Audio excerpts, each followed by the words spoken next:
പ്രിയ വിദ്യാർത്ഥികളെ നമസ്കാരം.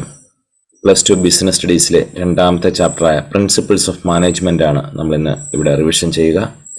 ഈ ചാപ്റ്ററിൽ നിന്ന് പബ്ലിക് എക്സാമിന് 9 മാർക്കിന്റെ ക്വസ്റ്റ്യൻ വരും. ഈ ചാപ്റ്ററിൽ മാനേജ്മെന്റ് പ്രിൻസിപ്പിൾസ്, മാനേജ്മെന്റ് തത്വങ്ങൾ ഹെൻറി ഫയോൾ ഡെവലപ്പ് ചെയ്തിട്ടുള്ളതും അതുപോലെ തന്നെ FW ടൈലർ ഡെവലപ്പ് ചെയ്ത മാനേജ്മെന്റ് പ്രിൻസിപ്പിൾസ് ആണ് മെയിനായിട്ടും ഉള്ളത്. അതുകൂടാതെ മാനേജ്മെന്റ് പ്രിൻസിപ്പിൾസിന്റെ പൊതുവായ സ്വഭാവം, മാനേജ്മെന്റ് പ്രിൻസിപ്പിൾസിന്റെ പ്രാധാന്യം, ഇവയും ആണ് ഈ ചാപ്റ്ററിലുള്ളത്. ഓക്കെ, അന്നേരം ആദ്യമായി നമുക്ക് മാനേജ്മെന്റ് പ്രിൻസിപ്പിൾസിന്റെ സ്വഭാവം എന്താണെന്ന് നോക്കാം. പലപ്പോഴും എക്സാമിന് ചോദിച്ചു കാണുന്ന ക്വസ്റ്റ്യൻ ആണ് explain the characteristics of management principles. ചിലപ്പോൾ list out the characteristics of management principles എന്ന് പറയും. ലിസ്റ്റ് ഔട്ട് എന്ന് പറഞ്ഞാൽ ജസ്റ്റ് ഈ പോയിന്റ് മാത്രം എഴുതിയാൽ മതി. എക്സ്പ്ലെയിൻ ചെയ്യണമെന്ന് പറഞ്ഞാൽ 1-2 സെന്റൻസിൽ മാർക്ക് അനുസരിച്ച്, ഇപ്പം 3 മാർക്കിൻ്റെ ക്വസ്റ്റ്യനൊക്കെയാണ് ഏതെങ്കിലും 3 പോയിന്റ് എഴുതി ഓരോ സെന്റൻസും കൂടെ കൊടുത്താൽ മതിയാവും. ഓക്കെ, നേരം nature or characteristics of management principles. Number 1, universal applicability. Management തത്വങ്ങളുടെ സ്വഭാവം എന്താണ്? ഇപ്പം unity of command, unity of direction, division of work, ഇങ്ങനെ ചില തത്വങ്ങളുണ്ടല്ലോ മാനേജ്മെന്റ് തത്വങ്ങൾ. അതേപോലെ തന്നെ സയൻസിലും ചില തത്വങ്ങളുണ്ട്. മാനേജ്മെന്റ് തത്വങ്ങളുടെ പ്രത്യേകതകൾ എന്താണെന്നാണ് ചോദിച്ചിരിക്കുന്നത്. ഇതിന് യൂണിവേഴ്സൽ ആപ്ലിക്കബിലിറ്റി ഉണ്ട് ഇന്ത്യയിലും അമേരിക്കയിലും UK-യിലും. അതേപോലെ തന്നെ സ്മോൾ സ്കെയിൽ ബിസിനസ് ഫേമിലും ലാർജ് സ്കെയിൽ ബിസിനസ് സ്ഥാപനങ്ങളിലും ടോപ്പ് ലെവലിലും മിഡിൽ ലെവലിലും ലോവർ ലെവലിലും എല്ലാ മേഖലയിലും ഈ മാനേജ്മെന്റ് പ്രിൻസിപ്പിൾസിന് ആപ്ലിക്കബിലിറ്റി ഉണ്ട്. Universal applicability. The principle of management are applicable to all type of organisation irrespective of their size and nature. ഒരു ബിസിനസ് സ്ഥാപനത്തിന്റെ സ്വഭാവമോ അല്ലെങ്കിൽ ആ ബിസിനസ് സ്ഥാപനത്തിന്റെ സൈസോ അല്ലെങ്കിൽ ഏത് രാജ്യത്തു നിന്നുള്ളതോ പരിഗണിക്കാതെ എല്ലായിടത്തും മാനേജ്മെന്റ് പ്രിൻസിപ്പിൾസിന് ആപ്ലിക്കബിലിറ്റി ഉണ്ട്. അതാണ് universal applicability. Number 2, general guidelines. Management principles are not static or absolute statement. അത് വളരെ കൃത്യമായ രീതിയിലുള്ളതല്ല, പൊതുവായ ചില നിർദ്ദേശങ്ങൾ മാത്രമാണ് management principles. Number 3, formed by practice and experimentation. These principles of management have been developed by experience and collective wisdom of managers. ഈ management principles develop ചെയ്തേക്കുന്ന ദീർഘനാളത്തെ പ്രവർത്തന പരിചയത്തിൽ നിന്നും എക്സ്പീരിയൻസിൽ നിന്നും പല എക്സ്പെരിമെന്റേഷൻ നടത്തിയും കണ്ടെത്തിയിരിക്കുന്നതാണ് ഈ management principles. Flexibility. Management principles are flexible and can be modified by the manager according to the requirements of the situation. അത് നേരത്തെ തന്നെ പറഞ്ഞിരുന്നു, ഇതൊരു ജനറൽ ഗൈഡ് ലൈൻസ് ആണെന്ന്. ഇത് സാഹചര്യങ്ങൾക്കനുസരിച്ച് ചെറിയ മാറ്റങ്ങളൊക്കെ വരുത്തി മാനേജ്മെന്റ് പ്രിൻസിപ്പിൾസ് നമുക്ക് ഓരോ ബിസിനസ് സ്ഥാപനത്തിലും സിറ്റുവേഷൻ അനുസരിച്ചും അല്ലെങ്കിൽ ആ വ്യക്തികളനുസരിച്ചും ഈ പ്രിൻസിപ്പിൾ അപ്ലൈ ചെയ്യുമ്പോൾ ചെറിയ മോഡിഫിക്കേഷൻ വരുത്തേണ്ടി വരും. അതുകൊണ്ട് ഇത് ഫ്ലെക്സിബിൾ ആണ്. സയന്റിഫിക് പ്രിൻസിപ്പിൾ പോലെ അല്ല, ഇതിന് ഫ്ലെക്സിബിലിറ്റി ഉണ്ട്. Behavioural in nature. The management principles are formed to guide and influence the behavior of employees. Management principles എപ്പോഴും അപ്ലൈ ചെയ്യുന്നത് ഹ്യൂമൻ ബീങ്, മനുഷ്യരിലാണ്, അല്ലാതെ മിഷനറിയിലല്ല. അതായത് ഇത് മനുഷ്യരുടെ സ്വഭാവത്തെ നിയന്ത്രിക്കുന്ന അല്ലെ മാനേജ് ചെയ്യുന്ന ആ ഒരു വ്യക്തിയുടെ പ്രവർത്തനങ്ങളെ ഗൈഡ് ചെയ്യുന്ന ചില പ്രിൻസിപ്പിൾസ് ആണ്. ബിഹേവിയറൽ ഇൻ നേച്ചറാണ്. Contingent, dependent. Management principles are dependent upon the situation prevailing in organization. Their application and effect depend upon the nature of organization.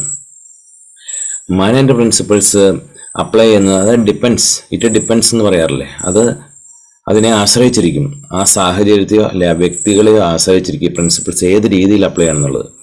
അതാണ് ഡിപ്പെൻഡന്റ് എന്നതുകൊണ്ട് ഉദ്ദേശിച്ചേക്കുന്നത്. അന്നേരം ഇതാണ് മാനേജ്മെന്റ് പ്രിൻസിപ്പിൾസിന്റെ സ്വഭാവം. ഇതിലേതെങ്കിലും ഒരു 3-4 പോയിന്റ്സ് നന്നായിട്ട് പഠിക്കുക. ഏറ്റവും കുറഞ്ഞത് ഇതിൻ്റെ പോയിന്റ് എങ്കിലും ഓർത്തിരിക്കണം. എക്സ്പ്ലനേഷൻ പഠിക്കുന്നത് വളരെ നല്ലത്. പോയിന്റ് എങ്കിലും ഓർത്തിരുന്നാൽ നമുക്ക് ഒരു 3 മാർക്കിനൊക്കെ ഉള്ള ഒരു സാധ്യതയുണ്ട്. അടുത്ത significance or importance of management principles. എന്തുകൊണ്ടാണ് മാനേജ്മെന്റ് പ്രിൻസിപ്പിൾസിന് ഇത്രമാത്രം പ്രാധാന്യമുണ്ടെന്ന് പറയുന്നത്? മാനേജ്മെന്റ് പ്രിൻസിപ്പിൾസിനെ പറ്റിയുള്ള അറിവ് മാനേജേഴ്സിന് എത്രമാത്രം പ്രയോജനപ്പെടും, പ്രാധാന്യമുണ്ട് എന്നതാണ് ഇവിടെ ഉദ്ദേശിക്കുന്നത്. ഇങ്ങനെ ഒരു ക്വസ്റ്റ്യൻ വന്നാൽ അതിൻ്റെ ആൻസറായിട്ട് providing managers with useful insight into reality. These principles guide managers to take right decision at the right time ഈ പ്രിൻസിപ്പിളിനെ പറ്റി അറിവുള്ള ഒരു മാനേജർക്ക് ഓരോ സാഹചര്യത്തിലും അതിനനുയോജ്യമായ ഈ മാനേജ്മെന്റ് പ്രിൻസിപ്പിൾസിനെ പറ്റിയുള്ള നോളജ് വഴി ശരിയായ തീരുമാനങ്ങൾ എടുക്കാൻ സാധിക്കും. അത് പലപ്പോഴും ഡിസിഷൻ മേക്കിങ്ങിനെ വളരെയധികം സ്വാധീനിക്കും. Number 2, optimal utilization of resources and effective administration.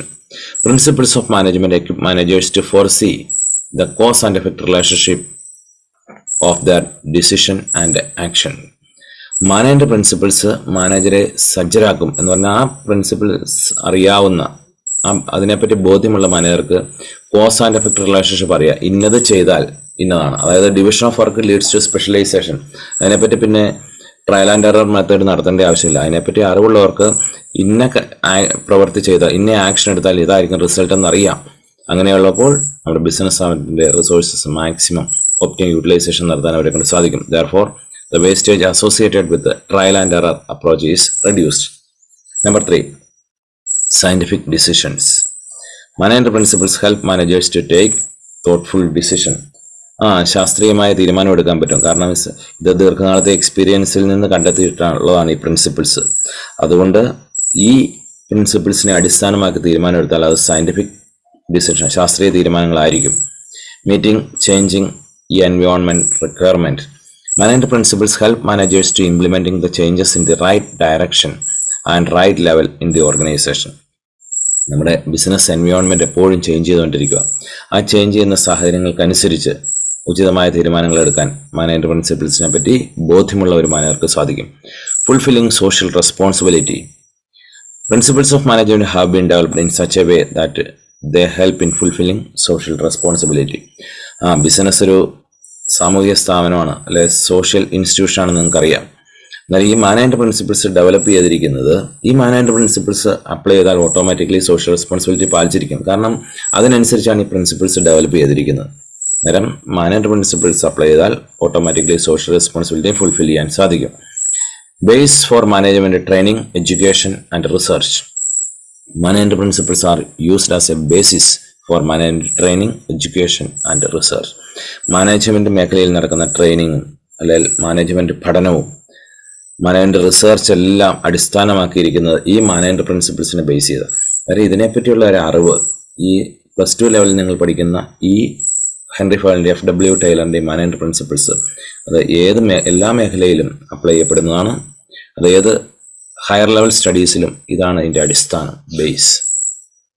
Management principles develop ചെയ്തതിൽ 2 പ്രമുഖരാണുള്ളത്. ഒന്ന് ഹെൻറി ഫയോളും ഒന്ന് FW ടൈലറും. ഹെൻറി ഫയോളിന്റെ 14 പ്രിൻസിപ്പിൾസ് ഓഫ് മാനേജ്മെന്റും അതേപോലെ തന്നെ FW ടൈലറിന്റെ സയന്റിഫിക് മാനേജ്മെന്റും. Henry Fayol was A French management theorist, is rightly treated as the father of general management. ഒരു French management theorist ആയിരുന്നു. അദ്ദേഹം 1841-1925 കാലഘട്ടത്തിൽ ജീവിച്ച വ്യക്തിയാണ്.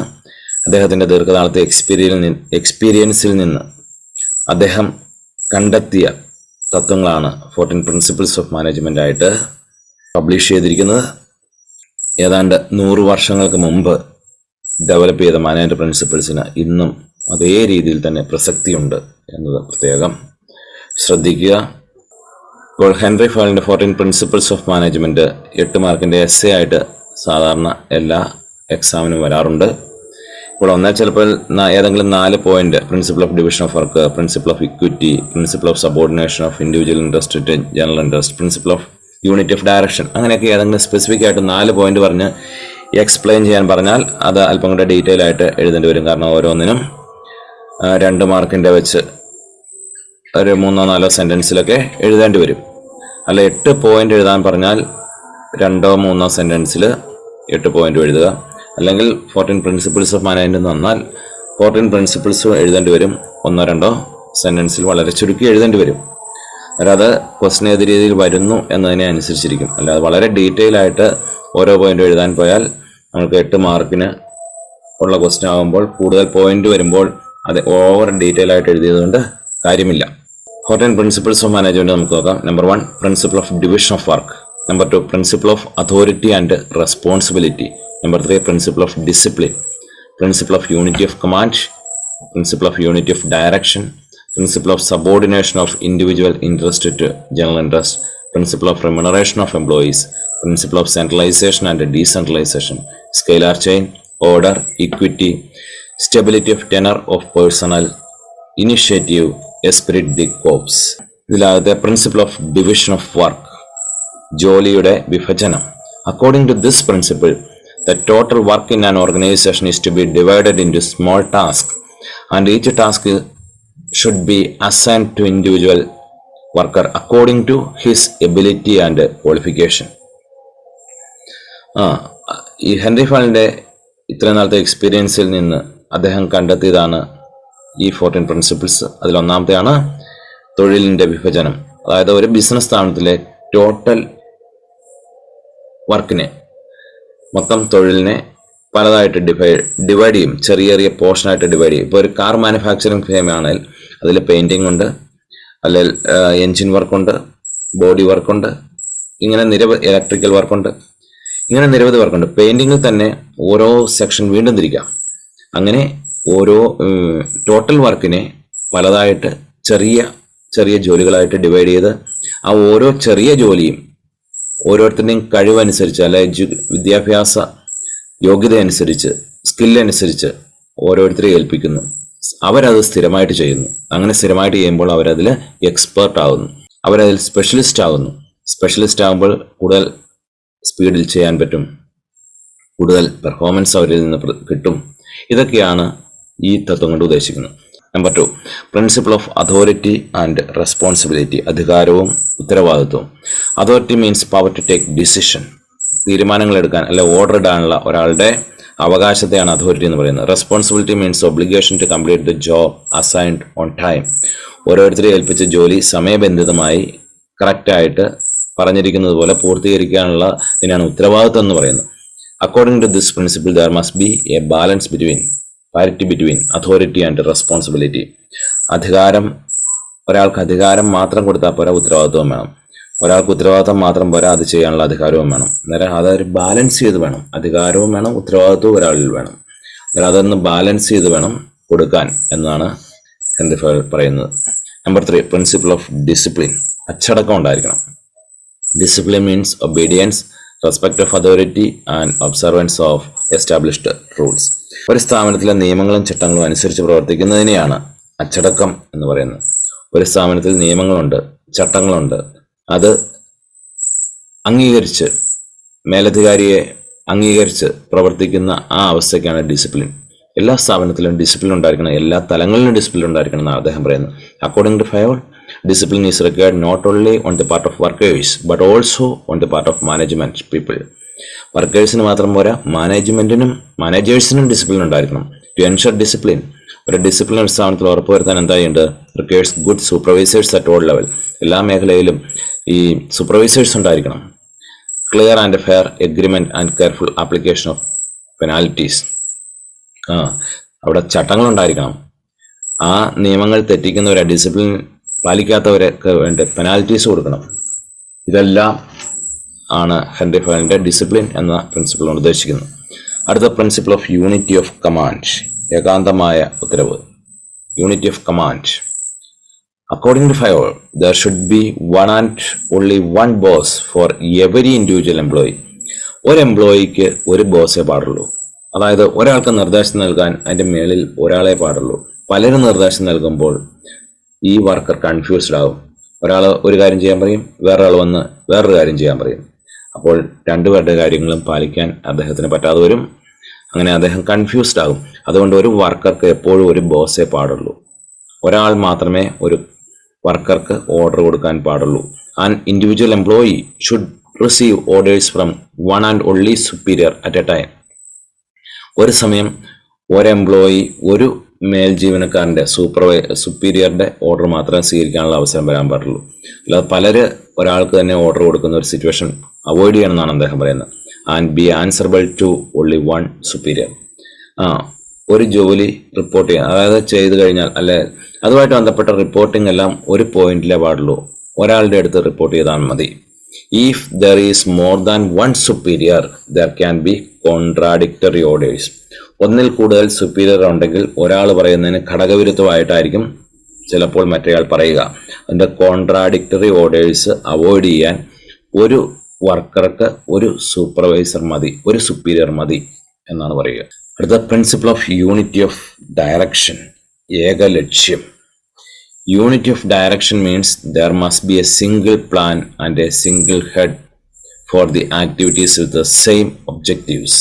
അതായത് ഈ തത്വം അനുസരിച്ച് ഒരു സ്ഥാപനത്തിലെ എല്ലാ പ്രവർത്തനങ്ങളും സ്ഥാപനത്തിന്റെ പൊതു ലക്ഷ്യം നേടുന്നതിന് വേണ്ടിയിട്ടായിരിക്കണം. ഒരു കൂട്ടം പ്രവർത്തനങ്ങൾക്ക് ഒരു തലവനും ഒരു പ്ലാനും ഉണ്ടാകണം. Unity of direction means there must be A single plan and A single head for the activities with the same objectives. അതായത് ഒരു ബിസിനസ് സ്ഥാപനത്തിന്റെ എല്ലാ പ്രവർത്തനങ്ങളും ഒരു ലക്ഷ്യത്തിലേക്കുള്ളതായിരിക്കണം. ആ ലക്ഷ്യത്തിലേക്ക് നേടാനുള്ള പ്രവർത്തനങ്ങളെ ചിലപ്പോൾ ചെറിയ സബ് ഗ്രൂപ്പായിട്ട് അല്ലെ ഡിപ്പാർട്ട്മെന്റ് ആയിട്ട് തിരിക്കാൻ പറ്റും. ഓരോ ഡിപ്പാർട്ട്മെന്റിനും ഒരു ഹെഡ് ഉണ്ടായിരിക്കണം. ആ ഡിപ്പാർട്ട്മെന്റിൽ ഒരു പ്ലാൻ ഉണ്ടായിരിക്കണം, അതിനൊരു ഹെഡ് ഉണ്ടായിരിക്കണം. Okay, each group of organisational activities that have same objective should be directed by one manager using one plan. The effort of all members of the organization should be directed towards a common goal. ഇപ്പോൾ production department, purchase department, sales department, എല്ലാ ഡിപ്പാർട്ട്മെന്റും ഉണ്ടാകും. എല്ലാ ഡിപ്പാർട്ട്മെന്റിന്റെയും ലക്ഷ്യം എന്താണ്? ആ ഓർഗനൈസേഷന്റെ പൊതുവായ ലക്ഷ്യം നേടുക എന്നുള്ളതായിരിക്കണം. അതിന് ചെറിയ ചെറിയ ഗ്രൂപ്പുകളുണ്ടെങ്കിൽ ആ ഗ്രൂപ്പിന് ഒരു തലവൻ ഉണ്ടായിരിക്കണം. ആ ഗ്രൂപ്പിന്റെ പ്രവർത്തനങ്ങളെല്ലാം ആ ഗ്രൂപ്പിന്റെ ലക്ഷ്യം നേടാനായിരിക്കണം. ഈ ഗ്രൂപ്പുകളുടെ എല്ലാ ലക്ഷ്യം എന്താ? പൊതുവായ ലക്ഷ്യം നേടാനായിരിക്കണം. അടുത്ത principle of subordination of individual interest to general interest. വ്യക്തി താല്പര്യത്തെക്കാൾ പൊതു താല്പര്യത്തിന് മുൻതൂക്കം കൊടുക്കണം. അതായത് ഒരു ബിസിനസ് സ്ഥാപനത്തിൽ നിരവധി എംപ്ലോയീസ് കാണും, വർക്കേഴ്സ് കാണും. അവർക്കെല്ലാം പല ലക്ഷ്യങ്ങൾ, വ്യക്തി താല്പര്യങ്ങൾ കാണും. പക്ഷേ വ്യക്തി താല്പര്യങ്ങളെക്കാൾ ഉപരിയായിരിക്കണം ഓർഗനൈസേഷന്റെ താല്പര്യങ്ങൾ സംരക്ഷിക്കപ്പെടാൻ. The interest of an organization should be take priority over the interest of any one individual employee. ഓർഗനൈസേഷന്റെ പൊതു താല്പര്യത്തിനായിരിക്കണം പ്രാധാന്യം കൂടുതൽ കൊടുക്കാൻ, സ്വന്തം വ്യക്തി താല്പര്യങ്ങളെക്കാൾ. According to Fayol, the primary focus is on the organizational objectives and not on those of the individual. വ്യക്തി താല്പര്യങ്ങൾക്കല്ല, പൊതുവായ താല്പര്യങ്ങൾക്കാണ് എപ്പോഴും പ്രാധാന്യം കൊടുക്കേണ്ടത് എന്ന്. അടുത്തത് principle of remuneration of employees. എംപ്ലോയീസിന്റെ വേതനം. According to this principle, remuneration to the employees should be fair for both employees and the organization. എംപ്ലോയീസിന് ന്യായമായ കൂലി കിട്ടണം, അതേപോലെ തന്നെ ഓർഗനൈസേഷന് കൊടുക്കാൻ പാകത്തിനുള്ളതായിരിക്കണം. കാരണം ഓർഗനൈസേഷന്റെ സാമ്പത്തിക സ്ഥിതി അനുസരിച്ച് ന്യായമായ കൂലി ഓർഗനൈസേഷൻ നൽകുകയും വേണം. അത് എംപ്ലോയീസിന് മാന്യമായി ജീവിക്കാൻ, അവരുടെ നീഡ്സ് എല്ലാം സാറ്റിസ്ഫൈ ചെയ്യാനുള്ളതായിരിക്കും വേണം. The remuneration should be sufficient to keep employees motivated and productive. ഒരു ബിസിനസ് സ്ഥാപനത്തിൽ ന്യായമായ കൂലി ഉണ്ടെങ്കിൽ മാത്രമേ അവർ മോട്ടിവേറ്റഡ് ആവുള്ളൂ, അവർ വളരെ ആത്മാർത്ഥമായിട്ട് ജോലി ചെയ്യുകയുള്ളൂ. At the same time it should be within the paying capacity of the company. എന്നാൽ അത് ഒരു കമ്പനിക്ക് കൊടുക്കാൻ ഉള്ള ഒരു കപ്പാസിറ്റി ഉണ്ടല്ലോ, സാമ്പത്തിക സ്ഥിതിക്ക് അനുസരിച്ചുള്ളതായിരിക്കും വേണം. അടുത്ത principle of centralisation and decentralisation. കേന്ദ്രീകരണവും വികേന്ദ്രീകരണവും. അധികാരം മുകൾ തട്ടിൽ കൂടുതൽ നിലനിർത്തുന്നതിന് കേന്ദ്രീകരണമെന്നും അത് താഴെത്തട്ടിൽ കൂടി പകുത്തു നൽകുന്നതിന് വികേന്ദ്രീകരണം എന്നും പറയുന്നു.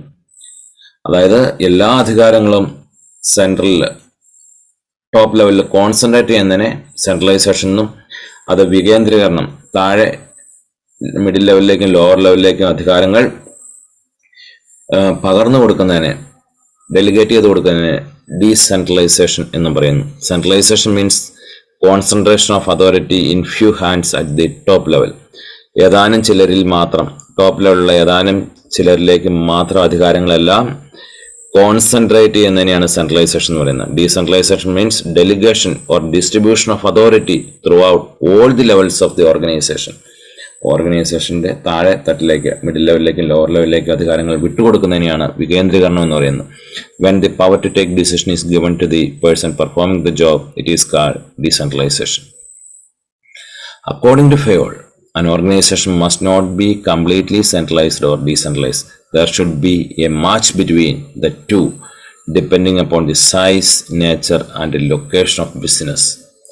ഫയോളിന്റെ അഭിപ്രായത്തിൽ organisation must be must not be completely centralised. Organisation ഒരിക്കലും പൂർണ്ണമായിട്ട് സെൻട്രലൈസ്ഡ് ആകാനും പാടില്ല, പൂർണ്ണമായിട്ട് ഡീസെൻട്രലൈസ്ഡ് ആകാനും പാടില്ല. അവ തമ്മിലൊന്ന് ബാലൻസ് ചെയ്യണം. ഒരു ഓർഗനൈസേഷന്റെ സൈസും സ്വഭാവവും ബിസിനസിന്റെ ലൊക്കേഷനെല്ലാം അനുസരിച്ച് അനുയോജ്യമായ തീരുമാനം എടുക്കണം ആ കാര്യത്തിൽ എന്നാണ് ഹെൻറി ഫയൽ പറയുന്നത്. അടുത്തത് പ്രിൻസിപ്പിൾ ഓഫ് സ്കെയിലാർ ചെയിൻ. ഒരു സ്ഥാപനത്തിലെ മുഴുവൻ ജീവനക്കാരെയും അധികാര ഉത്തരവാദിത്വത്തിന്റെ അടിസ്ഥാനത്തിൽ ബന്ധിപ്പിക്കുന്ന ആശയവിനിമയ ശൃംഖലയാണ് scalar chain. According to Fayed, scalar chain refers to the chain of authority and communication that runs from top to bottom and should be followed by managers and their subordinates. ഒരു ഓർഗനൈസേഷനിലെ എല്ലാ മാനേജേഴ്സും അല്ലെങ്കിൽ സബോർഡിനേറ്റ്സും ഈ സ്കെയിലാർ ചെയിൻ വഴി മാത്രമേ communication നടത്താൻ പറ്റുള്ളൂ. Scalar chain എന്ന് പറഞ്ഞാൽ ഇതൊരു സാങ്കല്പിക രേഖ എന്നേ കൊടുത്തിട്ടുള്ളൂ. അതായത് എ ആയിരിക്കും സുപ്പീരിയർ. എയുടെ കീഴിൽ ബിയും എൽ എന്ന് പറയുന്ന രണ്ട് സബോർഡിനേറ്റ്സ് ഉണ്ട്. ബിക്ക് സി എന്ന് പറയുന്ന സബോർഡിനേറ്റ് ഉണ്ട്, സിക്ക് ഡി എന്ന് പറയുന്ന സബോർഡിനേറ്റ് ഉണ്ട്. ഇയോട് ഒരു കമ്മ്യൂണിക്കേഷൻ എക്ക് നടത്തണമെന്നാൽ എ ബിയോട് പറയുന്നു, ബി സിയോട് പറയുന്നു, സി ഡിയോട് പറയുന്നു, ഡി ഇയോട് പറയുന്നു. അല്ലാതെ എ നേരിട്ട് ഇയോട് കമ്മ്യൂണിക്കേഷൻ നടത്താൻ പാടില്ല, നോർമൽ സിറ്റുവേഷനിൽ നടത്താൻ പാടില്ല എന്നാണ് പറയുന്നത്. ഓക്കെ, അടിയന്തര ഘട്ടത്തിൽ നമുക്ക് ഷോർട്ട് കട്ട് കമ്മ്യൂണിക്കേഷൻ പറ്റാം. അതിനെയാണ് ഗാങ് പ്ലാങ് എന്ന് പറയുന്നത്. നോർമൽ സിറ്റുവേഷനിൽ ഇപ്പോൾ ഇക്ക് ഓയോട് പറയണമെന്നുണ്ട് ഈ റൂട്ട് വഴി തന്നെ പോകാൻ പറ്റുള്ളൂ. അടിയന്തര ഘട്ടത്തിൽ ഷോർട്ട് കട്ട് കമ്മ്യൂണിക്കേഷൻ പാടുണ്ട് എന്ന് മാത്രം. According to Fayol, scalar chain refers to the chain of authority and communication that runs from top to bottom and should be followed by managers and their subordinates. In case of emergency, ഈ scalar chain കമ്മ്യൂണിക്കേഷൻ്റെ ഒരു drawback എന്ന് പറയുന്നത് delay വരും, കമ്മ്യൂണിക്കേഷനിൽ delay വരും. പെട്ടെന്നൊരു communication നടത്താൻ സാധിക്കില്ല. കാരണം ഈ ഓർഡർ ഈ ഒരു സ്കെയിലാർ ചെയിൻ ഫോളോ ചെയ്യണമെന്നാണ് പറയുന്നത്. ഇങ്ങനെ സ്കെയിലാർ ചെയിൻ അതിൻ്റെതായ അഡ്വാൻറ്റേജും ഡിസഡ്വാൻറ്റേജും ഉണ്ട്. ഡിസഡ്വാൻറ്റേജ് എന്ന് പറഞ്ഞാൽ ഡിലേ വരും, കമ്മ്യൂണിക്കേഷനിൽ ഡിലേ വരും. അഡ്വാൻറ്റേജ് എന്ന് പറഞ്ഞാൽ ഇതിനൊരു സിസ്റ്റം ഉണ്ട്. ഈ കമ്മ്യൂണിക്കേഷൻ ആര് വഴി നടന്നു എന്നുള്ളതിന് പ്രത്യേകിച്ചും ചോദിക്കേണ്ട പോലും ആവശ്യമില്ല. ഡിക്ക് ഇൻസ്ട്രക്ഷൻ കൊടുക്കാൻ സിക്ക് മാത്രമേ അധികാരമുള്ളൂ. അന്നേരം സി കൊടുത്ത ഇൻസ്ട്രക്ഷൻ അനുസരിച്ചാണ് ഡി ഇത് ചെയ്തത്. അങ്ങനെയുള്ള തെളിവുണ്ട്. ഇതൊക്കെയാണ് ഇതിൻ്റെ advantage. In case of emergency, workers lower in the authority chain can directly contact the person of higher authority or those working in other scalar chain. ഇപ്പോൾ ഒരു എമർജൻസി സിറ്റുവേഷനിൽ ഇക്ക് നേരിട്ട് എയെ വിളിക്കാം, അല്ലെ ഇക്ക് നേരിട്ട് ഒയെ വിളിക്കാം, അല്ല കമ്മ്യൂണിക്കേഷൻ നടത്താം. ഇപ്പോൾ ഇവിടെ ഒരു തീപിടുത്തം ഉണ്ടാകുന്ന ഒരു സിറ്റുവേഷനിൽ നമ്മൾ ഈ ഒരു കമ്മ്യൂണിക്കേഷൻ വെച്ചുകൊണ്ടിരുന്നാൽ പലപ്പോഴും നമ്മളുടെ ബിസിനസ് സാധനം കത്തി തീർന്നാൽ പോലും അതിൻ്റെ ഇൻഫർമേഷൻ ഇവിടെ എത്തിയല്ല. ഒരു എമർജൻസി സിറ്റുവേഷനിൽ ഏത് ലെവലിലുള്ളവരുമായിട്ടും കമ്മ്യൂണിക്കേഷൻ ചെയ്യാം. In case of emergency, workers lower in authority chain can directly contact the person of higher authority or those working in other scalar chain. This shortcut route is known as gangplank. Gangplank is a shorter route and has been provided so that communication is not delayed. ഇത് ഏറ്റവും short cut റൂട്ടാണ്. അതുകൊണ്ട് communication ഗാങ്പ്ലാങ് വഴി നടത്തുമ്പോൾ delay വരില്ല. Quick communication is possible through gangplank. അന്നേരം scalar chain, ഗാങ്പ്ലാങ് ഇതൊക്കെ വളരെ പ്രധാനപ്പെട്ടതാണ്. അത് തന്നെ സെപ്പറേറ്റ് ആയിട്ടും ചോദിക്കാൻ സാധ്യതയുണ്ട്. അടുത്ത പ്രിൻസിപ്പിൾ ഓഫ് ഓർഡർ. ക്രമം ഉണ്ടായിരിക്കണം എല്ലാത്തിനും. According to Fayol, there must be a fixed place to keep every material and things used in the organisation. എല്ലാത്തിനും ഒരു ക്രമം ഉണ്ടായിരിക്കണം. മെറ്റീരിയൽസിനും അതുപോലെ മനുഷ്യർക്കും വർക്കേഴ്സിനും എല്ലാവർക്കും ഒരു പ്ലേസ് ഉണ്ടായിരിക്കണം. ആ പ്ലേസിൽ അവർ കാണുകയും വേണം. So that no time and energy is wasted in search of any material or any person. അതുകൊണ്ട് ഒരു വ്യക്തിയെയോ അല്ലെങ്കിൽ ഒരു മെറ്റീരിയലോ അന്വേഷിച്ച് നടക്കേണ്ട ആവശ്യമില്ല. അത് സ്ഥലത്ത് ഉണ്ടെങ്കിൽ അതിനെപ്പറ്റി സെർച്ച് ചെയ്ത് സമയം കളയേണ്ട ആവശ്യമില്ല. It will ensure smooth and systematic working of the organisation. ഒരു ഓർഗനൈസേഷൻ്റെ സിസ്റ്റമാറ്റിക് ആയിട്ടുള്ള വർക്കിങ്ങിന് ഇത് വളരെ അത്യാവശ്യമാണ്. അടുത്ത പ്രിൻസിപ്പിൾ ഓഫ് ഇക്വിറ്റി, തുല്യത. According to Fayol, the principle of equity should be followed at every level. എല്ലാ ലെവലിലും ഏത് തലങ്ങളിലും ഇക്വിറ്റി, തുല്യത ഉണ്ടായിരിക്കണം. അതായത് ഈ തത്വം അനുസരിച്ച് ജോലിക്കാരെയെല്ലാം തുല്യനീതിയോടെ കൈകാര്യം ചെയ്യപ്പെടണം. മേലുദ്യോഗസ്ഥർ നിഷ്പക്ഷമായി ഇടപെടണം, സ്വജനപക്ഷപാതം ഒഴിവാക്കണം എന്നതാണ് ഇക്വിറ്റി കൊണ്ട് ഉദ്ദേശിക്കുന്നത്. Equity refers to kind, fair and just treatment to employees. Employees will put their maximum effort only when they are treated with kindness and justice. നീതിയോടെ പ്രവർത്തിച്ചെങ്കിൽ മാത്രമേ എംപ്ലോയീസിന് വളരെ ആത്മാർത്ഥമായിട്ട് ഒരു സ്ഥാപനത്തിന് വേണ്ടി ജോലി ചെയ്യാൻ സാധിക്കൂ എന്നാണ് അദ്ദേഹത്തിൻ്റെ ദീർഘകാലത്തെ എക്സ്പീരിയൻസിൽ നിന്ന് അദ്ദേഹം കണ്ടെത്തിയിട്ടുള്ളത്. അടുത്ത principle of stability of tenor of personal. ഉദ്യോഗസ്ഥരുടെ കാലാവധിയുടെ സ്ഥിരത. According to this principle, employees once selected should be kept at their post for a minimum fixed term. അതായത് ഒരാളെ ഒരു പോസ്റ്റിൽ നിയമിച്ചാൽ ആ വർക്കർക്ക് അവരുടെ കഴിവ് തെളിയിക്കാൻ, അവരുടെ പെർഫോമൻസ് തെളിയിക്കാൻ ഒരു ന്യായമായ ഒരു സമയം കൊടുക്കണം. അല്ലാതെ 2-3 ദിവസം അല്ലെങ്കിൽ ഒരു തീരെ കുറവ് സമയം കൊടുത്തിട്ട് അദ്ദേഹത്തെ അളക്കാൻ ശ്രമിക്കരുത്. അദ്ദേഹം ജോലിയിൽ പെർഫോം ചെയ്യാൻ ഒരു മിനിമം സമയം അദ്ദേഹത്തിന് കൊടുക്കണം. അല്ലാതെ എപ്പോഴും പെട്ടെന്നുള്ള ട്രാൻസ്ഫറിനെ എതിർക്കുവാണ് അദ്ദേഹം ചെയ്യുന്നത്. They should be given reasonable time to show results. A feeling of insecurity for the job the employees cannot contribute their maximum. അതായത് ഈ പോസ്റ്റിൽ എത്ര നാളുണ്ട് എന്ന് ഒരു സ്ഥിരതയില്ലായ്മ വന്നാൽ അദ്ദേഹത്തിന് വേണ്ട രീതിയിൽ അദ്ദേഹത്തിന് കോൺട്രിബ്യൂഷൻ നടത്താൻ പറ്റാതെ വരും എന്നാണ് അദ്ദേഹം പറയുന്നത്. പ്രിൻസിപ്പിൾ ഓഫ് ഇനിഷ്യേറ്റീവ്, മുൻകൈയെടുക്കൽ. ഈ തത്വം അനുസരിച്ച് എല്ലാ തലങ്ങളിലുമുള്ള ഉദ്യോഗസ്ഥർ ജോലിയിലും അനുബന്ധ പ്രവർത്തനങ്ങളിലും മുൻകൈ എടുക്കാൻ പ്രോത്സാഹനം നൽകണം. Howell suggested that employees in the organization must be given an opportunity to take some initiative in making and executing a plan. ഒരു പ്ലാൻ രൂപീകരിക്കുന്ന സമയത്തും അതേപോലെ തന്നെ അത് നടപ്പിലാക്കുന്ന സമയത്തും അവരുടേതായ കോൺട്രിബ്യൂഷൻ കൊടുക്കാൻ അവർക്കൊരു ഇനിഷ്യേറ്റീവ് കൊടുക്കണം, ഒരു അവസരം കൊടുക്കണം, ഒരു മുൻകൈ എടുക്കാനുള്ള ഒരു അവസരം കൊടുക്കണം.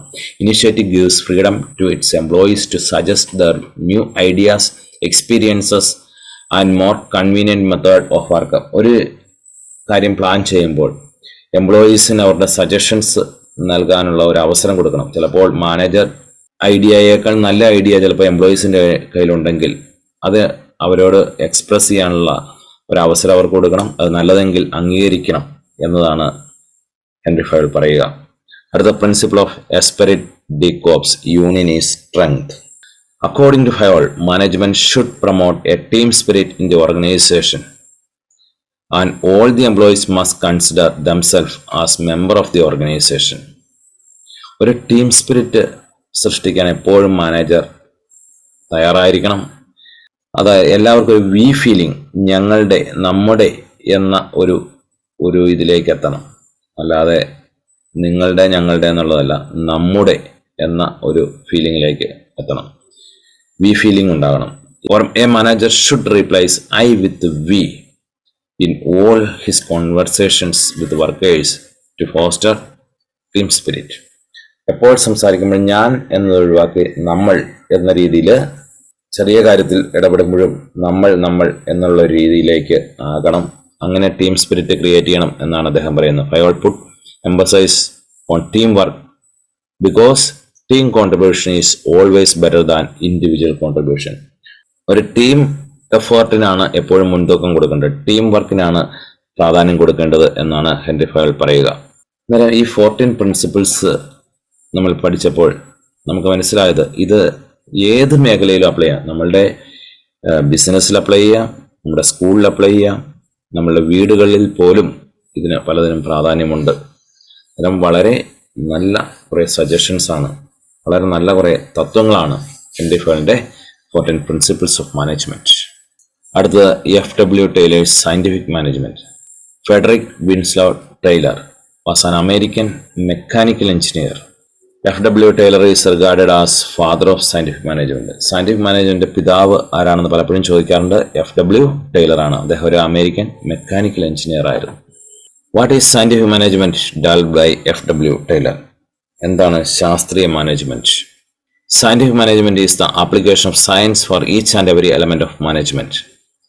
മാനേജ്മെന്റിൽ സയൻസ് അപ്ലൈ ചെയ്യുക എന്ന് പറഞ്ഞാൽ സയന്റിഫിക് അപ്രോച്ച് നടത്തുക എന്നാണ് ഉദ്ദേശിക്കുന്നത്. Scientific management insist on replacement of rule of thumb by science.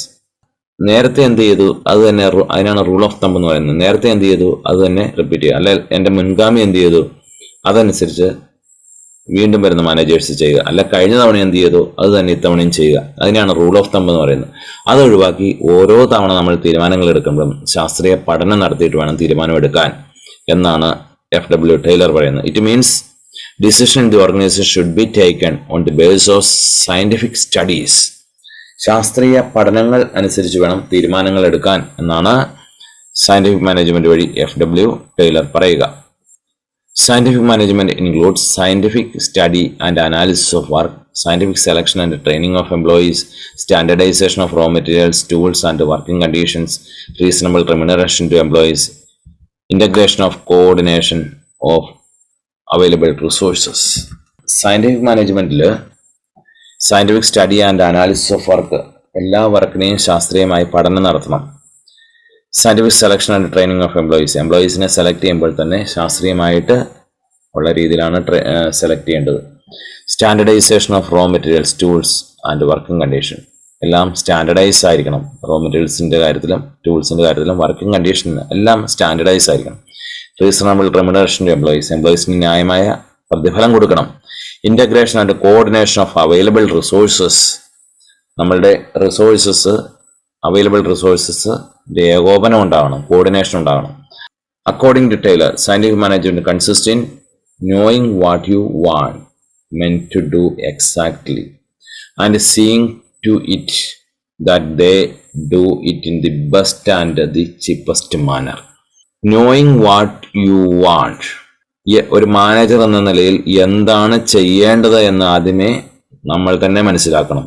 Men to do, men എന്ന് ഉദ്ദേശിക്കുന്നത് എംപ്ലോയീസ് എന്താണ് ചെയ്യേണ്ടതെന്ന് കറക്റ്റായിട്ട് അറിഞ്ഞിരിക്കണം. ഓരോരുത്തരും എന്താണ് ചെയ്യേണ്ടതെന്ന് കറക്റ്റായിട്ട് അറിഞ്ഞിരിക്കണം. And seeing to it that they do it in the best and the cheapest manner. നമ്മൾക്ക് മുൻകൂട്ടി അറിയാമല്ലോ എന്നാണ് ചെയ്യേണ്ടത്. അത് എംപ്ലോയീസ് ആരൊക്കെ എന്തൊക്കെയാണ് ചെയ്യേണ്ടതെന്ന് നമുക്ക് അറിഞ്ഞിരിക്കണം. അത് ഏറ്റവും ചീപ്പസ്റ്റും ബെസ്റ്റ് രീതിയിലാണ് നടക്കുന്നതെന്ന് നമ്മൾ ഉറപ്പാക്കുകയും വേണം. ഇതിനാണ് ശാസ്ത്രീയ മാനേജ്മെന്റ് എന്ന് FW ടൈലർ പറയുക. സയന്റിഫിക് മാനേജ്മെന്റിനെ പറ്റി പഠിക്കുമ്പോൾ Taylor's scientific management is based on certain principles. These principles are applied in practice with the help of certain techniques. ടൈലറുടെ സയന്റിഫിക് മാനേജ്മെന്റിന് പ്രിൻസിപ്പിൾസ് ഉണ്ട്, തത്വങ്ങളുണ്ട്. ഈ പ്രിൻസിപ്പിൾസ് അപ്ലൈ ചെയ്യണമെന്നുണ്ടെങ്കിൽ ചില ടെക്നിക്സും ഉണ്ട്. സയന്റിഫിക് മാനേജ്മെന്റിന് രണ്ട് ഭാഗമുണ്ട്, പ്രിൻസിപ്പിൾസും ഉണ്ട്, പ്രിൻസിപ്പിൾസ് അപ്ലൈ ചെയ്യാൻ ടെക്നിക്സും ഉണ്ട്. Briefly explain the principles of scientific management as propounded by FW Taylor. FW Taylor ആവിഷ്കരിച്ച സയന്റിഫിക് മാനേജ്മെന്റ് പ്രിൻസിപ്പിൾസ് ഏതൊക്കെയാണെന്ന് നമുക്കൊന്ന് നോക്കാം. Principles of scientific management. Number 1, science not rule of thumb. ശാസ്ത്രീയമായിരിക്കണം, അല്ലാതെ പണ്ടെങ്ങനെ ചെയ്തോ ആ റൂൾ ഓഫ് തമ്പ് ആകാൻ പാടില്ല. Harmony not discord. ഭിന്നിപ്പല്ല, ഐക്യമാണ് വേണ്ടത്. ഭിന്നിപ്പ് പാടില്ല, കോൺഫ്ലിക്റ്റ് പാടില്ല, നമുക്ക് ഐക്യം വേണം. Cooperation not individualism. വ്യക്തിമഹത്വമല്ല, സഹകരണമാണ് വേണ്ടത്, കോഓപ്പറേഷൻ വേണം. Scientific selection, training and development of workers. ശാസ്ത്രീയമായ സെലക്ഷൻ ഉണ്ടായിരിക്കണം, അവർക്ക് ശാസ്ത്രീയമായ ട്രെയിനിങ് കൊടുക്കണം വർക്കേഴ്സിന്. Maximum not restricted output. പരമാവധി കാര്യക്ഷമതയിലേക്കും അഭിവൃദ്ധിയിലേക്കുമുള്ള തൊഴിലാളികളുടെ വികസനം. മാക്സിമം നോട്ട് റെസ്ട്രിക്റ്റഡ് ഔട്ട്പുട്ട്, പരമാവധി ഔട്ട്പുട്ട് എടുക്കുക. അവർക്കതനുസരിച്ച് കൂലിയും കൊടുക്കുന്ന കാര്യം, അവർക്ക് കൂടുതൽ വേതനം കിട്ടട്ടെ, അതിൻ്റെ പേരിൽ നോട്ട് റെസ്ട്രിക്റ്റഡ് ഔട്ട്പുട്ട് അങ്ങനെ പാടില്ല എന്നാണ് ഇതിൻ്റെ അകത്ത് പറയുക. ആദ്യത്തെ point, science not rule of thumb. According to this principle, Taylor insists that each job performed in the organization should be based on scientific inquiry and not on the basis of rule of thumb.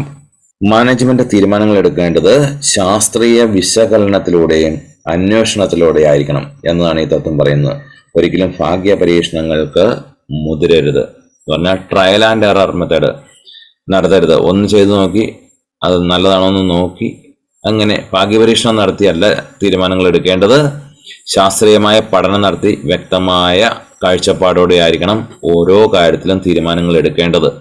എന്നാണ് പറയുന്നത്. In rule of thumb decisions are taken on the base of practical knowledge and not on the base of scientific calculations. പഴയകാല എക്സ്പീരിയൻസിൽ നിന്ന് അല്ലെ മുൻഗാമി എന്ത് ചെയ്ത് അത് നോക്കിയാണ് പലപ്പോഴും തീരുമാനങ്ങൾ എടുത്തുകൊണ്ടിരുന്നത്. അത് പാടില്ല. ഓരോ തവണ തീരുമാനങ്ങൾ എടുക്കണം, ശാസ്ത്രീയ പഠനം നടത്തണം. Taylor advocated the following studies to be made regarding jobs. ഒരു തീരുമാനങ്ങൾ എടുക്കുമ്പോൾ പല കാര്യത്തെപ്പറ്റി തീരുമാനമുണ്ട്. Method study to identify the best possible method of doing a particular job. ഒരു ജോലി ചെയ്യാൻ ഏറ്റവും നല്ല മെത്തേഡ് ഏതാണെന്ന് കണ്ടെത്താൻ മെത്തേഡ് സ്റ്റഡി നടത്തണം. Time study observing and recording time record for every piece of work and operation. ഓരോ ജോലി ചെയ്തു തീർക്കാൻ എത്ര സമയം വേണം, എടുക്കേണ്ടി വരും എന്ന് വ്യക്തമായ ഒരു പഠനം നടത്തണം. Motion study it helps to eliminate unproductive and unnecessary motions movement and it helps to reduce the time to complete a particular job efficiently. നമ്മൾ പലപ്പോഴും ഓരോ മൂവ്മെന്റും മിഷനറിയുടെയും വർക്കേഴ്സിന്റെയും മൂവ്മെന്റിനെ പറ്റി പഠനം നടത്തി അനാവശ്യമായ ചലനങ്ങളുണ്ടെങ്കിൽ, അനാവശ്യമായിട്ട് മിഷനറി പ്രവർത്തിച്ചുകൊണ്ടിരിക്കുന്നുണ്ടെങ്കിൽ ആ വേസ്റ്റേജ് ഒക്കെ ഒഴിവാക്കണം. അങ്ങനത്തെ മോഷൻ സ്റ്റഡി നടത്തണം. ഫറ്റീഗ് സ്റ്റഡി ക്ഷീണ പഠനം നടത്തണം. Fatigue study helps to determine the amount and frequency of rest intervals required for a worker during a particular job. ഒരു ജോലി ചെയ്യുന്ന സമയത്ത് എത്ര സമയം എടുക്കുമ്പോൾ ക്ഷീണിതനാകും ഒരു വർക്കർ, അതനുസരിച്ച് എത്രമാത്രം വിശ്രമം കൊടുക്കണം, അത് എത്ര ഇടവേളകളിൽ വിശ്രമം കൊടുക്കണം, ഇതിനെപ്പറ്റിയൊക്കെ പഠനം നടത്തുന്നതിനാണ് ഫറ്റീഗ് സ്റ്റഡി എന്ന് പറയുക. രണ്ടാമത്തെ പ്രിൻസിപ്പിളാണ് ഹാർമണി നോട്ട് ഡിസ്കോർഡ്. അതായത് ഭിന്നിപ്പല്ല, നമുക്ക് യൂണിറ്റി ഉണ്ടായിരിക്കണം. According to Taylor, in an organisation there should be complete harmony between management and workers. വർക്കേഴ്സും മാനേജ്മെന്റും തമ്മിൽ നല്ലൊരു ബന്ധം ഉണ്ടായിരിക്കണം. ഒരിക്കലും ഭിന്നിപ്പിന്റെ നിങ്ങൾ ഞങ്ങൾ എന്നുള്ള രീതി വിട്ട് വി ഫീലിംഗ് ഉണ്ടാകണം. Both should realise that each one is important. ഓരോരുത്തരും പ്രധാനപ്പെട്ടതാണ്. മാനേജേഴ്സും വർക്കേഴ്സും പ്രധാനപ്പെട്ടതാണെന്ന് അങ്ങോട്ടും ഇങ്ങോട്ടും ബോധ്യമുണ്ടാകണം. To achieve this, Taylor advocated complete mental revolution on the part of both management and workers. മാനേജ്മെന്റിന്റെയും വർക്കേഴ്സിന്റെ ഭാഗത്തു നിന്ന് കാഴ്ചപ്പാടിൽ ഒരു മെന്റൽ റെവല്യൂഷൻ, കാഴ്ചപ്പാടിൽ ഒരു വലിയ മാറ്റം ഉണ്ടാകണം. Management should share the gains of the company with workers and at the same time workers must contribute there level best for the organisation. ഒരു ബിസിനസ് ആണ് വലിയ ലാഭം നേടുമ്പോൾ അതിൻ്റെ ഒരു ചെറിയ പങ്ക് എംപ്ലോയീസുമായിട്ട് വർക്കേഴ്സുമായിട്ട് ഷെയർ ചെയ്യാനുള്ള ഒരു മനോഭാവം മാനേജ്മെന്റ് ഭാഗത്തു നിന്നുണ്ടാകണം. അതുപോലെ തന്നെ വർക്കേഴ്സ് അവരുടെ ബെസ്റ്റ് കോൺട്രിബ്യൂഷൻ കൊടുക്കാനുള്ള ഒരു മനോഭാവത്തോടെ വേണം വർക്ക് ചെയ്യാൻ. അടുത്ത കോഓപ്പറേഷൻ നോട്ട് ഇൻഡിവിജ്വലിസം. വ്യക്തിമഹത്വമല്ല, സഹകരണമാണ് വേണ്ടത്. According to this principle there should be complete cooperation between employees and management instead of individualism. പരസ്പരം നല്ല സഹകരണം ഉണ്ടായിരിക്കണം അങ്ങോട്ടും ഇങ്ങോട്ടും. അല്ലാതെ ഓരോ മാനേജ്മെന്റ് വഴിക്കും എംപ്ലോയീസിന്റെ വഴിക്കും പോയാൽ പോരാ. Competition should be replaced by cooperation. മത്സരമല്ല വേണ്ടത്, പകരം സഹകരണമാണ് വേണ്ടത്. For all important decision taken by the management, workers should be taken into confidence. എല്ലാ തീരുമാനങ്ങൾ എടുക്കുമ്പോഴും വർക്കേഴ്സിനെ വിശ്വാസത്തിലെടുക്കണം, കോൺഫിഡൻസിലെടുക്കണം. At the same time workers should not go for strike and should not make unreasonable demands on the management.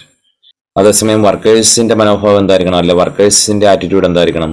അവര് അനാവശ്യ സമരങ്ങൾക്കും പോകരുത്, അതേപോലെ തന്നെ അനാവശ്യമായ ഡിമാൻഡ് ആവശ്യങ്ങൾ മാനേജ്മെന്റിൽ വെക്കരുത്.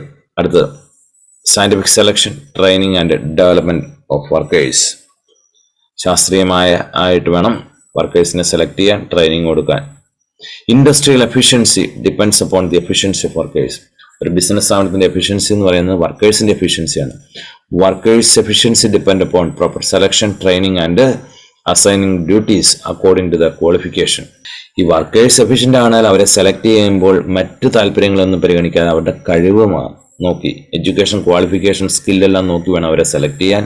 അവർക്ക് വേണ്ട ട്രെയിനിങ് കൊടുക്കാൻ, എല്ലാം അതനുസരിച്ച് വേണം. To increase efficiency they should be given required training. Efficiency വർദ്ധിപ്പിക്കാൻ അവർക്ക് സമയാസമയങ്ങളിൽ ട്രെയിനിങ് കൊടുക്കണം. This will ensure the greatest efficiency and prosperity of both company and workers. ഇത് വർക്കേഴ്സിന്റെയും അതുവഴി കമ്പനിയുടെയും എഫിഷ്യൻസി വർദ്ധിപ്പിക്കും. Maximum not restricted output. Both the management and workers should try to achieve maximum output in place of restricted output.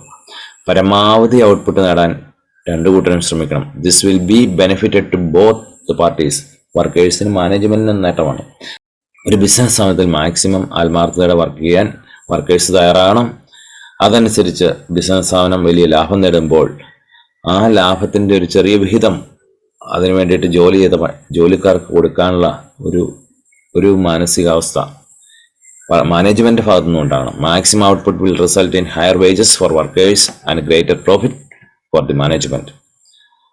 ഇത് maximum output എടുക്കുമ്പോൾ എംപ്ലോയീസിന് കൂലി കൂടുതൽ കിട്ടും, അതുപോലെ തന്നെ മാനേജ്മെന്റിന് ലാഭവും വർദ്ധിപ്പിക്കും. With increased productivity consumers get quality products at just and fair price. അങ്ങനെ ലാഭം കൂടുമ്പോൾ, പ്രൊഡക്ഷൻ കൂടുമ്പോൾ അതനുസരിച്ച് കോസ്റ്റ് ഓഫ് പ്രൊഡക്ഷൻ കുറയുന്നത് മൂലം കൺസ്യൂമേഴ്സിനും കുറഞ്ഞ ചെലവിൽ കുറഞ്ഞ റേറ്റിൽ ഗുഡ്സ് കിട്ടാനുള്ള ഒരു സാധ്യതയും വരുന്നു. ഇതൊക്കെയാണ് FW ടൈലറിൻ്റെ സയൻറ്റിഫിക് മാനേജ്മെന്റ് പ്രിൻസിപ്പിൾസ്. ഈ പ്രിൻസിപ്പിൾസ് അപ്ലൈ ചെയ്യാൻ ചില ടെക്നിക്സ് FW ടൈലർ ഡെവലപ്പ് ചെയ്തിട്ടുണ്ട്. ടെക്നിക്സ് ഓഫ് സയൻറ്റിഫിക് മാനേജ്മെന്റ്, അതാണ് കൂടുതൽ പ്രധാനപ്പെട്ടത്. സയൻറ്റിഫിക് മാനേജ്മെന്റ് സെക്ഷനിൽ ടെക്നിക്സിനാണ് കൂടുതൽ പ്രാധാന്യം എക്സാമിനേഷൻ പോയിന്റ് ഓഫ് വ്യൂവിൽ. Techniques of scientific management.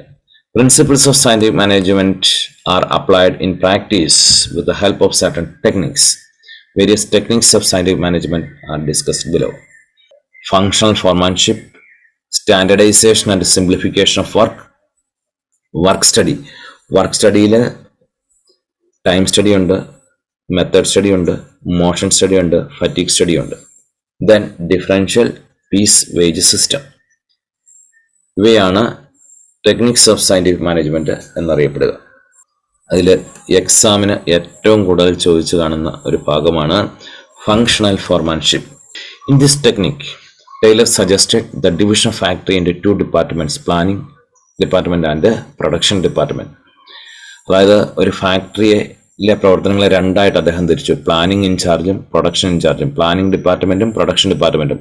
നേരം പ്ലാനിംഗ് ഡിപ്പാർട്ട്മെന്റിന് ഒരു ഇൻചാർജ് ഉണ്ട്, അദ്ദേഹം പ്ലാനിങ് കാര്യങ്ങൾ മാത്രം നടപ്പിലാക്കിയാൽ മതി. പ്രൊഡക്ഷൻ ഡിപ്പാർട്ട്മെന്റിന്റെ കീഴിൽ പ്രൊഡക്ഷൻ ഡിപ്പാർട്ട്മെന്റിന് ഒരു ഇൻചാർജ് ഉണ്ട്, അദ്ദേഹം ഈ പ്ലാൻ ചെയ്ത കാര്യങ്ങൾ നടപ്പിലാക്കുന്നതാണ്, എക്സിക്യൂഷനാണ് ഇവിടെ നടക്കുന്നത്. അദ്ദേഹം അതിൽ മാത്രം ശ്രദ്ധിച്ചാൽ മതി. അന്നേരം ഇവിടെ പറയുന്ന through this planning is separated from execution so that planning incharge can concentrate only on planning of the job of workers and production incharge can concentrate only on the execution of job. ഇദ്ദേഹം execution നോക്കിയാൽ മതി, ഇദ്ദേഹം planning മാത്രം നോക്കിയാൽ മതി. Taylor said foreman must be intelligent. ഈ വർക്കേഴ്സിനെ supervise ചെയ്യാൻ ഫോർമാൻമാരുണ്ടായിരിക്കണം. നേരം ഒരു ഫോർമാൻ്റെ ക്വാളിറ്റീസ് എന്തൊക്കെ വേണമെന്ന് അദ്ദേഹം പറയുന്നത്. Taylor said foreman must be intelligent.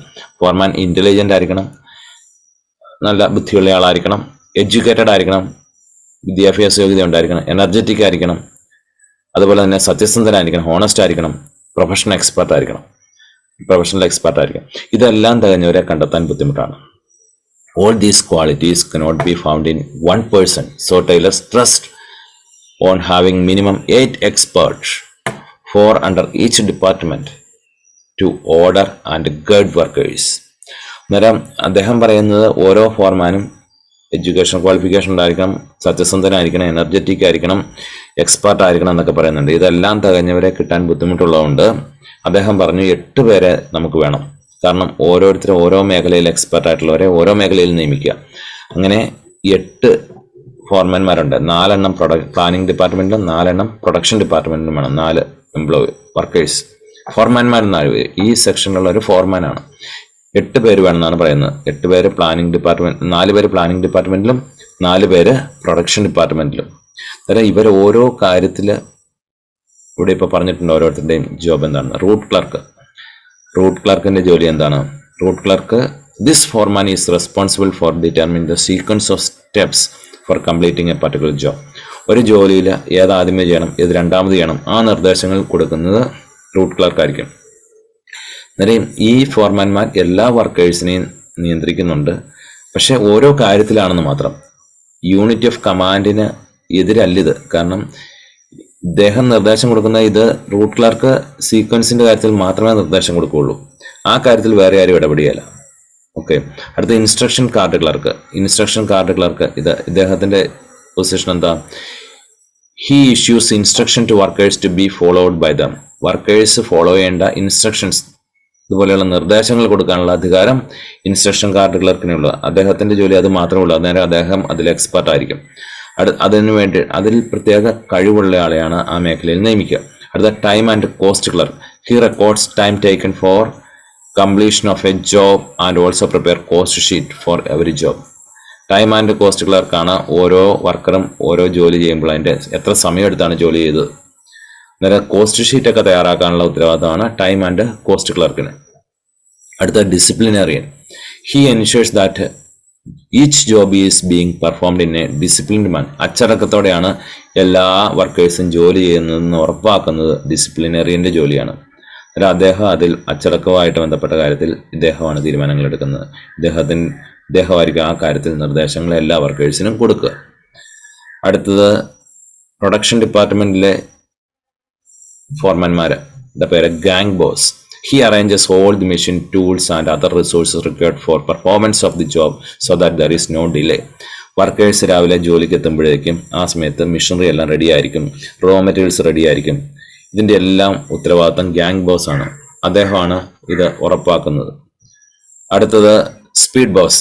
This Forman assures timely completion of work.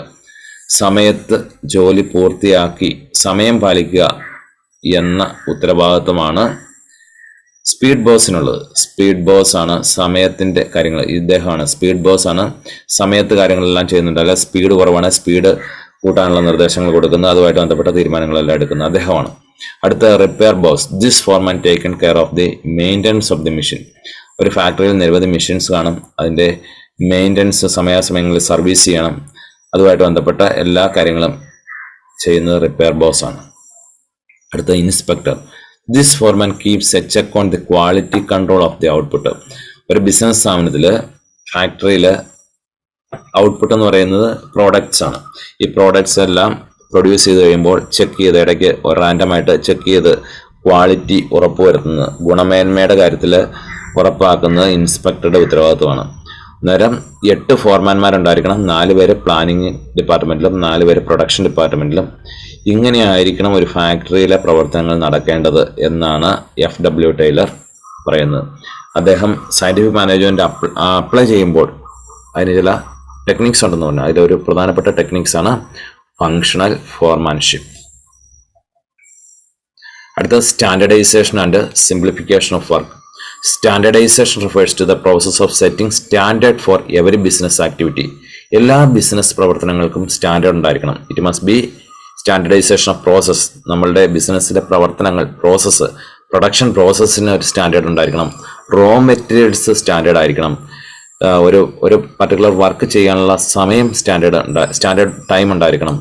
Product ഒരു സ്റ്റാൻഡേർഡ് ആയിരിക്കണം പ്രോഡക്റ്റിന്. Simplification aims at eliminating unnecessary diversity of product. ഇപ്പോൾ പെൻ ഡ്രൈവിൻ്റെ കേസിലാണ് 2 GB പിന്നെ 4 GB 3 GB ഇല്ല. അങ്ങനെയാണ് പെൻ ഡ്രൈവിൻ്റെ സൈസ് തന്നെ. അതേപോലെ പൈപ്പിൻ്റെ size 1/2 inch pipe, 1 inch pipe, 3/4 inch, 1/4 inch, 1.5 inch, പിന്നെ 2 ഇഞ്ച്, അല്ലാതെ 2.25 ഇഞ്ച് അങ്ങനെയില്ല പൈപ്പ്. അന്നേരം മാക്സിമം സിംപ്ലിഫൈ ചെയ്യുക എന്നതാണ് ഉദ്ദേശിക്കുന്നത്. Work study is A systematic, objective oriented, analytical and critical assessment of the performance of the workers in various operations in A workshop. ഒരു വർക്ക്ഷോപ്പിലെ പ്രവർത്തനങ്ങളെ ശാസ്ത്രീയമായി വിശകലനം ചെയ്യുക, ലക്ഷ്യത്തിലേക്ക് എത്തുന്നുണ്ടോ, അതിനെ ക്രിട്ടിക്കൽ ഇവാലുവേഷൻ നടത്തുക, വിമർശന ബുദ്ധിയോടെ കാര്യങ്ങൾ നോക്കി കാണുക, എന്നിട്ട് എന്തെങ്കിലും തെറ്റുകളുണ്ടെങ്കിൽ അത് കറക്റ്റ് ചെയ്യുക. ഈ വർക്ക് സ്റ്റഡിയിൽ 4 സബായിട്ടുള്ള സ്റ്റഡി ഉണ്ട്. Method study, motion study, time study, fatigue study. Method study എന്ന് പറഞ്ഞാൽ രീതി പഠനം, മോഷൻ സ്റ്റഡി എന്ന് പറഞ്ഞാൽ ചലന പഠനം, ടൈം സ്റ്റഡി എന്ന് പറഞ്ഞാൽ സമയ പഠനം, അതുപോലെ തന്നെ ഫറ്റീഗ് സ്റ്റഡി ക്ഷീണ പഠനം. അന്നേരം മെത്തേഡ് സ്റ്റഡി എന്താണെന്ന് നോക്കാം. Method study is a technique to know the one best way of doing a particular job. ഒരു ജോലി പല രീതിയിൽ ചെയ്യാം, അതിൽ ഏറ്റവും നല്ല രീതിയിൽ, ഏറ്റവും ശാസ്ത്രീയമായ രീതി ഏത്, ഏറ്റവും ചെലവ് കുറഞ്ഞ രീതി ഏത്, അത് കണ്ടെത്തുന്നതിനാണ് മെത്തേഡ് സ്റ്റഡി എന്ന് പറയുക. The objective of method study is to reduce the cost of production and improve the quality level of customer satisfaction. Cost കുറയ്ക്കുകയും അതിനോടനുസരിച്ച് കസ്റ്റമറുടെ സാറ്റിസ്ഫാക്ഷൻ വർദ്ധിപ്പിക്കുകയും ചെയ്യുക. അതാണ് മെത്തേഡ് സ്റ്റഡി എന്ന് ഉദ്ദേശിക്കുന്നത്. അടുത്ത motion study. Motion study refers to the study of various movements like sitting, standing, holding, turning, changing position, etc. of workers while performing a particular job. ഒരു ജോലി ചെയ്യുമ്പോൾ തന്നെ ഒരു വർക്കർ നിരവധി മൂവ്മെന്റ് നടത്തുന്നുണ്ട്. Sitting, standing, holding. ഇപ്പോൾ നമ്മൾക്ക് നിസ്സാരം നമ്മുടെ കിച്ചണിൽ ഒരു ചായ ഇടുമ്പോൾ തന്നെ വീട്ടമ്മ അതുമായിട്ട് ബന്ധപ്പെട്ട കണ്ടന്റ് എല്ലാം അവിടെ തൊട്ടടുത്ത് തന്നെ ഉണ്ടെങ്കിൽ അധികം നടപ്പൊഴിവാകും. ചിലപ്പം ഷുഗർ ഒരു സ്ഥലത്തിരിക്കുന്നു, ടീ പൗഡർ വേറെ സ്ഥലത്തിരിക്കുന്നു, അതങ്ങനെ നിരവധി. അന്നേരം അതെല്ലാം തൊട്ടടുത്ത് തന്നെ വയ്ക്കുന്ന ഒരു സാഹചര്യം ഉണ്ടെങ്കിൽ ആ വർക്കിൽ തന്നെ സമയം ലാഭിക്കാൻ പറ്റും. അതേപോലെ ഒരു ബിസിനസ് സ്ഥാപനത്തിൽ അല്ലെങ്കിൽ ഒരു ഫാക്ടറിയിലെ പ്രവർത്തനങ്ങൾക്ക് ക്രിട്ടിക്കലായിട്ട് ഇവാലുവേഷൻ നടത്തി ഓരോരുത്തരുടെയും ചലനത്തെ പറ്റി പഠനം നടത്തിയാൽ അൺനെസസറി ആയിട്ടുള്ള മൂവ്മെന്റ് ഉണ്ടെങ്കിൽ അത് ഒഴിവാക്കാം, അല്ലെങ്കിൽ അതിനു വേണ്ട സാഹചര്യങ്ങൾ മാറ്റിക്കൊടുത്ത് അത് ഒഴിവാക്കാം. The main objective of this study is to identify the motions which are productive, incidental and unproductive മൂവ്മെന്റിനെ ഒഴിവാക്കാം. This study helps to eliminating the unnecessary movement. അടുത്ത time study. Time study determines the standard time taken by a workman to perform a given task. Time ശാസ്ത്രീയമായി സമയപഠനം നടത്തി ഒരു ജോലി ചെയ്യുന്നതിന് എത്രയാണ് standard time എന്ന് കണ്ടെത്തുന്നു. The standard time is fixed by taking several trading of a specific task. അതിനെപ്പറ്റി പല രീതിയിലുള്ള നിരീക്ഷണങ്ങളൊക്കെ നടത്തിയിട്ടാണ് സ്റ്റാൻഡേർഡ് ടൈം ഫിക്സ് ചെയ്യുന്നത്. Its purpose is to reduce how much time is normally required by the workers to perform a job and thus determine the number of workers to be employed for a fair day's work. ഈ ഒരു പഠനം വഴി എത്ര എംപ്ലോയീസിനെ നമുക്ക് ഒരു ദിവസത്തെ ജോലിക്ക് ആവശ്യമുണ്ട് അതിനനുസരിച്ചുള്ള കൃത്യമായ പ്ലാനിംഗ് ഒക്കെ നടത്താൻ ടൈം സ്റ്റഡീസ് സാധിക്കും. It also helps in calculating labor cost and framing suitable incentive schemes. ഈ ടൈം സ്റ്റഡി നടത്തിയിട്ട് വേണം നമുക്ക് ഇൻസെൻറ്റീവ്സ് ഒക്കെ കൊടുക്കാൻ. അതായത് സ്റ്റാൻഡേർഡ് ടൈം ഫിക്സ് ചെയ്യുന്നു, സ്റ്റാൻഡേർഡ് ടൈമിൽ കൂടുതൽ പ്രൊഡ്യൂസ് ചെയ്യുന്നവർക്ക് ഇൻസെൻറ്റീവ്സ് കൊടുക്കാൻ പറ്റും. സ്റ്റാൻഡേർഡ് ടൈമിൽ ആവശ്യത്തിനുള്ള പ്രൊഡക്ഷൻ നടത്താത്ത എംപ്ലോയീസിന് അതനുസരിച്ച് കൂലി കുറവ് കൊടുക്കാൻ പറ്റും. ഇങ്ങനെയൊക്കെയുള്ള കാര്യങ്ങൾ നടത്തുന്നതിന് ടൈം സ്റ്റഡി അത്യാവശ്യമാണ്. ഫറ്റീഗ് സ്റ്റഡി, ക്ഷീണപഠനം. Fatigue study intends to find out the number and frequency of rest intervals that must be provided to a worker in completing a job efficiently. ഒരു ജോലി കാര്യക്ഷമമായിട്ട് നടപ്പാക്കാൻ ഒരു വർക്കർക്ക് എത്രമാത്രം റെസ്റ്റ് വേണം, എത്ര സമയം കൂടുമ്പോൾ റെസ്റ്റ് വേണം, ആ റെസ്റ്റിന് എത്ര സമയം വേണം. It is a human tendency that a person feels physically and mentally tired if he is made to work continuously without any rest.